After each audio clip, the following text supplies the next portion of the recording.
Vamos conversar sobre gravidez tardia, sim. Tudo bem, doutor? Tudo bem. Seja muito bem-vindo. Obrigado. Prazer em recebê-lo. Vou conversar com o doutor Rodrigo Rosa, que é ginecologista, obstetra, especialista em reprodução humana. Isso aí. As mulheres estão tendo filhos mais tarde, não? Sim, mudou muito, né? O início da tentativa para a primeira ou até segunda gestação nas últimas décadas, em virtude de toda a mudança da sociedade. Então as mulheres buscaram outros objetivos também, profissionais, pessoais, e a maternidade foi ficando sempre em segundo plano, terceiro plano. Deixou de ser o objetivo muitas vezes, né, doutor? Hoje em dia, qual a média? Assim, né? Em média, as mulheres estão pensando e estão procurando o médico para engravidarem com que idade? Subiu nos últimos 20 anos de primeira idade média no Brasil de 28 para 31 anos. Então já passou dos 30 anos, mas isso é uma média.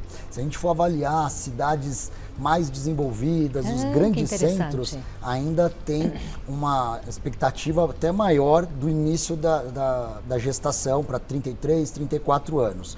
E a gente sabe que depois dos 35 anos tem uma queda mais acentuada, a qualidade dos óvulos, com maior risco na gestação. Então, por isso que a gente sempre tem essa incidência maior de infertilidade a partir dos 35 anos. Ô, doutor, a gente falou que mudou o estilo de vida e tal. Muitas pessoas têm o primeiro casamento, têm ali os seus filhos ou não e tal, mas aí num segundo relacionamento, num segundo casamento, querem tentar o filho. Aí a idade fica mais avançada ainda. É comum esse tipo de situação? Segundo ou terceiro casamento do casal, ou de um ou de outro, ou de um ou de outro, enfim, querer ter um filho no segundo relacionamento? Sim, extremamente comum. E muitas vezes eles se deparam com essa grande dificuldade, né? Porque esse segundo relacionamento às vezes vem após os 40 anos da mulher. Exato. Né? Então tudo isso acaba afetando de uma maneira importante aí a chance real de gravidez. Vamos aos mitos e verdades? Vamos. Doutor Rodrigo Rosa, é mito ou verdade que o anticoncepcional é uma alternativa para preservar os óvulos?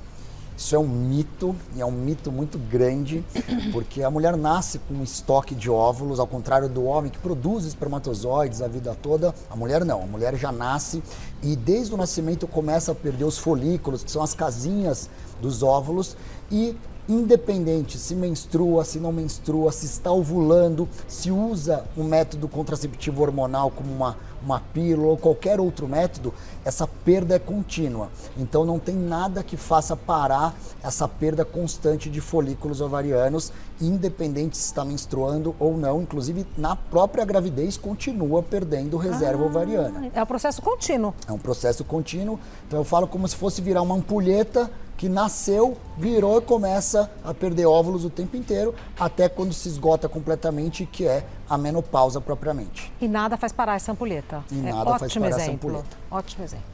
É mito ou verdade que após os 40, as chances da mulher engravidar de forma natural diminuem? Isso é verdade. A queda da fertilidade feminina ela é constante, mas o ápice vai até os 30 anos. Dos 30 aos 35 anos tem uma queda, mas é uma queda lenta, não tem uma grande importância. Já a partir dos 35 anos começa a ter uma queda mais acentuada, então na chance de gravidez, maior risco de aborto, e a partir dos 40 anos a incidência então de mulheres que não conseguem engravidar no primeiro ano de tentativa chega a quase metade delas. E o risco de uma perda gestacional aos 40 anos chega a 40% das gestações. Então realmente é um impacto bem grande e se deve a dois fatores. O principal são mais erros genéticos, porque o óvulo ele vai dividir o número de cromossomos, né, quando ele é liberado somente nessa situação, e aí quanto mais tempo demorou para esse óvulo ser liberado, né, durante o estoque que ele estava no ovário, maior a incidência então desses erros. E o segundo fator é a própria perda de energia desses óvulos para gerar um embrião que continue duplicando o número de células. Então esses dois fatores ligados à idade. Daí o aborto. Daí a principal causa de aborto, por alteração cromossômica do embrião, quando tem cromossomo a mais ou a menos. Que é muito frustrante, né? É uma experiência muito traumática. Sim, sem dúvida. Então, eu acho que são duas dificuldades, não engravidar e perder a gestação. Sim, as perdas gestacionais, elas têm um impacto emocional independente do tempo de gestação, porque a partir do momento que a mulher vê um teste de gravidez positivo, ela já projeta todo aquele futuro com aquele bebê, então ela já vê tudo aquilo e aí quando a gravidez acaba não progredindo, não evoluindo, realmente tem um impacto muito grande e muitas delas desistem até de tentar novas gestações pelo medo de ter uma nova frustração e passar por toda essa dor emocional gigante. A nossa telespectadora Luciana engravidou aos 50 anos, após realizar fertilização in vitro. Ela mandou o depoimento pra gente, vamos ver. Olá, meu nome é Luciana, eu sou de Curitiba, tenho 50 anos e hoje eu estou aqui para compartilhar um pouquinho da minha história. Eu tive minha filha aos 50 anos. Durante todo esse percurso, a gente passa por muitas dúvidas, né? Muitos medos, alguns preconceitos também. E eu encontrei, né, um lugar que foi incrível, uma equipe maravilhosa, assim. Dentro dessa trajetória toda, eu demorei 3 anos para conseguir engravidar. Eu tive uma primeira tentativa na fertilização in vitro. Eu consegui engravidar, mas muito no princípio eu já perdi. E fui fazer exames por que isso tinha acontecido, né? E aí veio a pandemia, né? Então, com aquele momento, né, com tanta coisa acontecendo ao mesmo tempo, eu preferi esperar e não tentar já uma segunda vez, até porque no primeiro momento estava tudo parado mesmo, né? Mas eu digo tentar já numa decisão de uma segunda tentativa, né? E quando chegou mais no final do ano, eu falei assim, não, vamos tentar mais uma vez, eu comecei com o ano e a gente vai tentar. E eu tinha uma força muito grande, assim, desde o início desse processo, trabalhar muito mais o lado mental e emocional, mais do que na primeira vez. Eu acho que tinha uma ansiedade maior na primeira vez. E foi tudo muito tranquilo. Foi um processo muito mais preparado no sentido também emocional, né? E o dia que eu tive o resultado positivo foi um momento assim maravilhoso, assim, eu não sei nem explicar, tipo de sensação, né? Então aquele resultado positivo foi assim um momento assim, indescritível, né? E eu tive uma gestação muito tranquila. Eu não consegui realizar o sonho completo, né, do parto natural, né, de todo esse imaginário daquele processo que seria essa experiência mesmo, né. Eu tive que fazer uma cesárea, eu fiquei com a placenta baixa, esqueci o nome técnico disso, mas enfim, a placenta ficou baixa, era impossível fazer um parto normal. E nas 2 últimas semanas da gestação eu tive um pouco de pressão alta, não chegou a ser não precisei tomar remédio nem nada, nem adiantar, né, um momento do parto. Todos esses anos, pensando em todo o processo, o que eu posso dizer hoje é que eu espero que todas as mulheres que têm esse sonho, elas consigam realizar. E também eu tenho que sempre pontuar que é um lugar de muito privilégio, porque todas esses procedimentos, eles são caros. Então a gente sabe que não são todas as pessoas que podem passar por isso. Eu tenho essa esperança, assim, né, que as mulheres possam realizar esse sonho, porque é muito lindo. Eu sei que cada dia é um passo que a gente vai levando, que vai tomando, tudo passa, tudo muda. Então, aproveitar cada momento, né, dessa realização do sonho que não terminou com o parto, ou com a gravidez, né, o resultado positivo. Que ela vem se desenvolvendo, né, dia a dia, e que é uma relação incrível, maravilhosa que eu tenho com ela. Eu estou aprendendo muito. E é isso, eu espero que eu tenha ajudado, né, que meu depoimento possa ajudar outras mulheres que estão nesse mesmo processo. Que lindo. linda. Luciana, muito obrigada pela franqueza e pela sensibilidade do seu depoimento. Luciana está no Instagram, Luberlese, tudo junto, Berlese com S, Luberlese. E o site é luberlese.46graus.com. Muito obrigada, Luciana. Ela citou, né, a dificuldade que é e o alto custo, que ainda é um fator que às vezes torna o processo proibitivo, né, doutor? Sim, a fertilização in vitro é uma técnica que possibilita milhares, né, de casais que não conseguiriam ter gestações espontâneas, mas ainda, infelizmente, é um tratamento que não está acessível para todos. São pouquíssimos centros oferecendo pelo SUS, mas cada vez se torna mais acessível. Então, a gente vê uma mudança também no padrão das pessoas, do acesso, né, desses casais aos tratamentos de reprodução assistida nos últimos 10 anos, por diminuição de custo também. E também não é garantia de que a fertilização vai ocorrer. Não, a fertilização in vitro é a maior chance possível dentro dos tratamentos, das possibilidades, mas ainda depende de alguns fatores biológicos, como a própria idade da mulher. Então, que aí geralmente, não é do médico, né? Sim, existe toda uma questão da própria biologia, né, que isso a medicina não conseguiu contornar. Exato. E como depende também da idade do óvulo, geralmente mulheres com uma idade mais avançada, principalmente depois dos 43, 44 anos, a grande maioria dos tratamentos de fertilização in vitro são oriundos de doação de óvulos. Então, uma mulher mais jovem doa óvulos para uma outra mulher receptora e de forma anônima, e aí sim gera o embrião através da técnica de fertilização in vitro, e esse embrião é transferido então para o útero da receptora. Então, a grande maioria das mulheres nessa idade mais avançada fazem tratamento com a ovodoação. E aí então eu tenho dois processos: a doação do óvulo e a fertilização in vitro. A doadora, então, ela vai fazer o processo do estímulo hormonal e a coleta desses óvulos, e aí parte dos óvulos são doados para uma mulher que não tem mais óvulos de qualidade. Então, por exemplo, a técnica de fertilização em mulheres com 50 anos, com óvulo próprio, são raríssimos casos no mundo de sucesso. Então, a grande maioria é com óvulos doados. Essa imagem que a gente está vendo nos ensina o quê, doutor?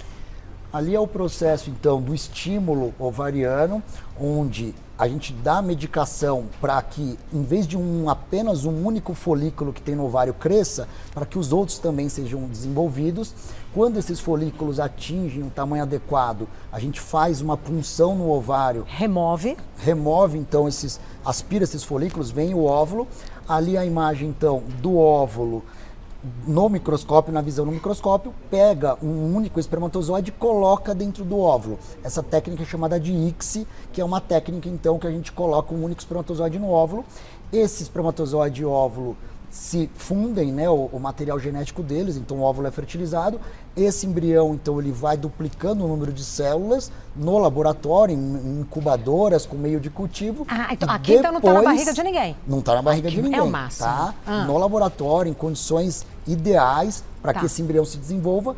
Quando o embrião atinge o tamanho adequado, a gente coloca com um catéter bem fininho dentro do útero. E aí esse embriãozinho vai interagir com o endométrio, que é a camada interna do útero, onde ele vai se implantar e vai, então, desenvolver toda a gestação.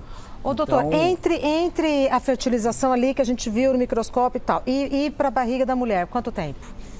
Se a gente faz tudo num único ciclo menstrual, são 20 dias de tratamento. Mas a grande maioria das vezes, a gente faz a coleta de óvulos em um ciclo e no ciclo menstrual seguinte só prepara o útero e transfere. Então, normalmente são 2 meses de tratamento. E a mulher fica sabendo que fez a fecundação, ela vai acompanhando? Ela vai acompanhando passo a passo, sabendo quantos óvulos foram retirados, quantos embriões estão sendo gerados, qual é a qualidade desses embriões. Hoje em dia é possível fazer teste genético para saber ela já tá grávida, doutor. A parte. Aí ela já na tá cabeça dela tá. Opa, aí né? ela já tá grávida. Eu falo para comemorar cada degrauzinho, né? E o objetivo final, que é o topo, que é o bebê em casa, tem que comemorar cada degrau. Mas eu nunca vi nenhuma paciente que não tenha olhado para trás e falar faria tudo de novo. Claro, porque é um processo que vale muito a pena. A gente está falando de um projeto de vida grandioso, de um sonho muito grande, que é o sonho da maternidade. Uma missão na vida, né, que é ser mãe. E é isso, é deixar um legado maior né, Ô, doutor, para todo mundo. E como é que fica a ansiedade dessa mulher, a hora que ela vai sendo notificada? Olha, aconteceu, deu certo. Como é que... Estamos falando assim de maneira geral, né? Como é que elas se comportam? Porque segura coração, né? A maioria fica extremamente ansiosa e a gente vai tentando controlar a ansiedade e mostrando cada passo, mas eu acho que o tempo máximo é depois da transferência de embrião até sair o teste de gravidez. São 9 dias. Esses 9 dias não passam nunca. E aí, quando vai para o resultado, é aquilo. Ou é uma tristeza muito grande quando dá negativo, ou uma alegria também extraordinária quando pega o teste de gravidez positivo. Por isso que a Luciana até, né, relatou, que falou, foi um dia mágico. É um dia realmente que é toda uma experiência única ver um teste de gravidez positivo para aquele casal que tentou por anos e anos e sempre teve frustrações ao longo dessa jornada, mas... Na hora do positivo, você esquece tudo que passou e só comemora. Porque do ponto de vista físico, para a mulher, é um processo doloroso, né? Não estou mais nem falando emocional, né? Preparar o corpo. Sim, não é um processo fácil, porque tem administrações de hormônios que são injetáveis, que dão alguns efeitos colaterais, como retenção de líquido, mudança de humor. Realmente não é um tratamento simples, mas tem que aprender a gostar de toda a jornada. Então, aquelas pessoas que elas já sabem, quanto mais informadas elas tiverem sobre como é o processo e saber o que esperar, elas ficam mais tranquilas durante esse caminho. Então, acho que alinhamento de expectativas é fundamental no tratamento de fertilização in vitro. Perfeito. Vamos continuar? Sim. É mito ou verdade que a fertilização in vitro aumenta o risco de gestação múltipla? Isso é verdade, né? Quando a gente compara os nascidos, né, os gemelares nascidos, se vieram de gestações espontâneas ou gestações por técnicas de reprodução assistida, não só a fertilização in vitro, mas como a inseminação artificial, a gente sabe que a reprodução assistida aumenta bastante a chance de gêmeos, mas isso está cada vez menor. Porque antes, na fertilização, a gente junta óvulo com espermatozoide fora do organismo da mulher. Laboratório. Então a gente controla quantos embriões são transferidos para o útero. E antigamente se colocavam geralmente vários embriões, às vezes 2, 3, 4, né? E aí tinha para ter uma margem de erro maior. Sim. Atualmente, como a gente consegue ter uma seleção dos embriões melhor, a gente não precisa colocar vários. Então a gente cada vez mais coloca um único embrião, já sabendo que é um embrião com maior potencial de implantação. Então, embora aumente a chance de gêmeos, a maioria dos bebês nascidos de FIV são de gestações únicas. Não é que quase toda a fertilização é de gestação gemelar, muito pelo contrário, a maioria é única. As mulheres pedem para ter gêmeos? Culturalmente, sim.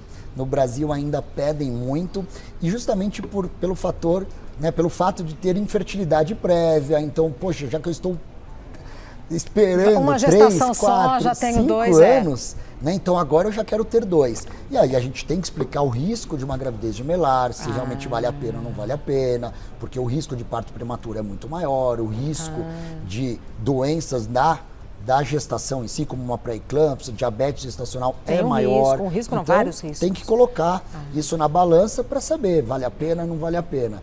Né? Mas culturalmente as pacientes gostam de engravidar e tentam ter gêmeos. No Brasil isso é muito forte ainda. Na Europa menos, na Europa cada vez mais coloca um embrião e elas mesmas pedem para colocar apenas um. E nos Estados Unidos? Nos Estados Unidos é uma mistura do padrão europeu e do brasileiro, mas no Brasil ainda a incidência de gêmeos é maior. Temos perguntas do pessoal de casa, um minutinho só. Eu acho, a medicina é muito interessante, né? A hora que a gente vê, meu Deus do céu. Daqui a pouco perguntas para o Dr. Rodrigo Rosa. Aqui acima dos 35 ou acima dos 30? Acima dos 35. 35. Então vamos lá. Letícia, quantos óvulos são necessários congelar para que o procedimento possa dar certo futuramente? E eles são guardados por quanto tempo? O ideal é que a mulher tenha cerca de 15 a 20 óvulos congelados. Quanto antes ela congelar, a idade do congelamento, melhor. Então, maior chance dela ter um bebê depois, se ela precisar utilizar esses óvulos numa fertilização in vitro no futuro. Então, o ideal, cerca de 20 óvulos e abaixo dos 37 anos. Então, preferencialmente não abaixo precisa- dos 35. Ah, mas não precisa né? então ser 24, 25, não. Não, quanto Tem. mais óvulos ela tiver, não precisa Não, a ser idade. a idade não. Tá. A idade a gente considera entre os 30 e 34 anos uma excelente idade para já congelar óvulos, pensando numa gravidez após os 35 anos, ou mesmo para aquelas mulheres que pensam em ter mais de um filho, sendo que o Perfeito. primeiro ela vai começar a tentar por volta dos 35. Então a segunda gravidez seria já aos 38, 39, onde a incidência de infertilidade já é muito significativa. 20 óvulos. 20 óvulos seria Em média. uma média E boa. E vai tirando esses óvulos ao longo de quanto tempo? Aí depende da reserva da mulher, a reserva ovariana, do estoque de óvulos, porque a gente faz um estímulo para crescerem os folículos que estão lá naquele ciclo menstrual. Então tem mulheres que às vezes numa única coleta, num único estímulo, Já tem os consegue coletar 15, 20, até mais. Por isso que quanto antes fizer, maior vai estar o estoque, então mais óvulos vão poder ser aproveitados, né, recrutados e mais qualidade do óvulo, porque a idade também favorece. Tá. E não tem tempo limite para a utilização desses óvulos. Eles podem ficar congelados 5 anos, 10, 15, 20 anos congelados, que eles não perdem a qualidade. E a chance de engravidar vai sempre depender da idade com que ele foi congelado. Não do se ela- tempo que ele tá Não congelado. do tempo que ele está. É a idade da mulher. Se ela congelar os 30, ela vai usar os 45 com uma chance de uma mulher de 30. De 30. Inclusive, saiu uma notícia hoje nos Estados Unidos, não sei se o doutor chegou a ver. Sim. Que lá. Mulher dá à luz a gêmeos de embriões congelados há 30 anos nos Estados Unidos. Isso Doados é um por novo um outro recorde. casal. É um recorde? É um graça. novo recorde. Acho que são 2 meninas, não são? Se não sei, a gêmeos, fala aí. Ela já tinha filho, o casal já tinha filhos, aí eles resolveram que queriam mais. Eu acho que eles já tinham 3 filhos. Aí vieram esses 2 bebês. É o embrião que foi congelado há mais tempo no mundo? Atualmente sim, o recorde anterior era 27 anos. Isso quando estava começando esse processo de congelamento. Então, por isso que é incrível, né? Um congelamento de embriões. A gente não está falando de congelamento de óvulos nessa situação, é um congelamento já de embrião formado, perfeito. né? Que ficou congelado por 30 anos e aí foi descongelado e transferido diretamente para o útero da mamãe de gêmeos aí. É um casal. Então, Agora, é uma coisa impressionante, às vezes dá até dá um frio na barriga, às vezes. Porque tudo isso é incrível, né? não é, há 30 anos estavam incrível. congelados e aí... Mas a técnica mudou muito, então hoje é muito mais seguro. A taxa de recuperação, tanto de óvulos, de espermatozoides, né? Porque o homem também pode congelar sêmen e Vale a embriões. pena pro homem?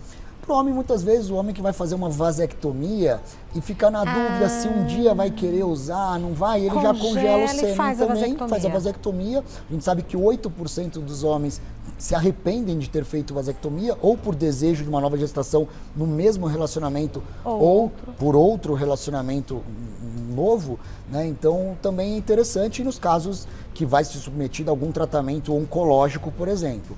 É diferente da mulher, né? A mulher ela pode também, lógico, nos casos de tratamento oncológico, mas como o relógio biológico da mulher é mais muito cruel. mais cruel, implacável, então realmente o congelamento de óvulos para a mulher ela é importantíssimo. Eu sei que não é a área do doutor, mas a vasectomia pode ser reversível, mas às vezes não é, né? Às vezes ela A é chance irreversível. de reversão, ela depende do tempo de vasectomia. Então, até 10 anos, a cirurgia de reversão ela tem bons resultados, 80%, 90% de taxa de sucesso. A partir de 10 anos já começa a ter uma queda mais importante.